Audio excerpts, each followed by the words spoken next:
Hi friends, PG news కి స్వాగతం. Friends, Kuwait నుండి మరొక విషయం మనం ఇక్కడ గమనిస్తే, కువైట్ మొదటి ఉప ప్రధాన మంత్రి మరియు అంతర్గత వ్యవహారాల మంత్రిత్వ శాఖ షేక్ ఫహద్ యూసుఫ్ ఆల్ సబా మాదక ద్రవ్యాలు మరియు సైకోట్రిఫిక్ పదార్థాలను ఎదుర్కోవడంపై కొత్తగా జారీ చేయబడిన చట్టం నంబర్ 159/2025 మాదక ద్రవ్యాల సంబంధిత బెదిరింపుల నుండి సమాజాన్ని రక్షించడానికి దేశం యొక్క కఠినమైన శాసన ప్రయత్నాలలో ఒక ముఖ్యమైన ముందడుగు అని ధృవీకరించారు.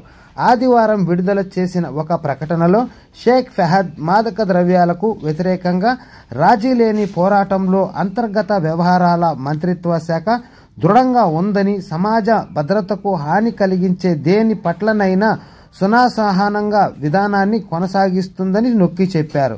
కొత్త చట్టం అన్ని రకాల మాదక ద్రవ్యాలు మరియు సైకోట్రోఫిక్ మాదక ద్రవ్యాల నేరాలను కవర్ చేసే కఠినమైన శిక్షలను ప్రవేశపెడుతుందని, బలమైన నిరోధక చట్టాన్ని ఏర్పాటు చేస్తుందని ఆయన పేర్కొన్నారు.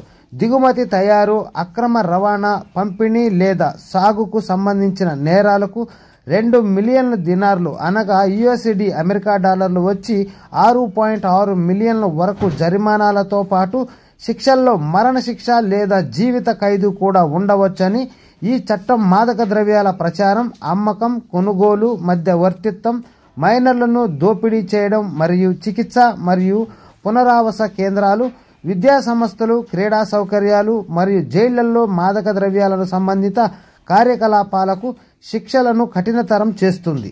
వ్యక్తులను మాదక ద్రవ్యాల వాడకంలోకి బలవంతంగా చేయడం, క్రిమినల్ ముఠాలను ఏర్పాటు చేయడం లేదా నిర్వహించడం, మాదక ద్రవ్యాలను దాచడం లేదా ఆశ్రయించడం మరియు అటువంటి నేరాలను సులభతరం చేయడానికి ప్రభుత్వ కార్యాలయాన్ని దుర్వినియోగం చేయడం కూడా నేరంగా పరిగణిస్తుంది.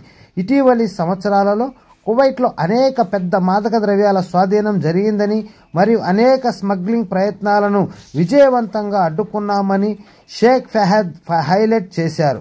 కొత్త చట్టం వైద్యం, ప్రిస్క్రిప్షన్లు దుర్వినియోగం మరియు నియంత్రిత పదార్థాలను అక్రమ పంపిణీ లేదా వినియోగాన్ని కూడా పరిష్కరిస్తుంది. దాని శిక్షాత్మక చర్యలతో పాటు చట్టంలో మానవతా నిబంధనలు, స్వచ్ఛంద చికిత్సకు మార్గాలను అందించడం మరియు పూర్తి గోప్యతకు హామీ ఇస్తుంది. బంధువులు మాదక ద్రవ్యాల వాడకాన్ని నిషేధించడానికి అనుమతించడం వంటివి ఉన్నాయి. సంబంధిత సమాచారాన్ని బహిర్గతం చేయడం లేదా దుర్వినియోగం చేయడం కోసం ఇది కఠినమైన జరిమానాలకు నిర్దేశిస్తుంది.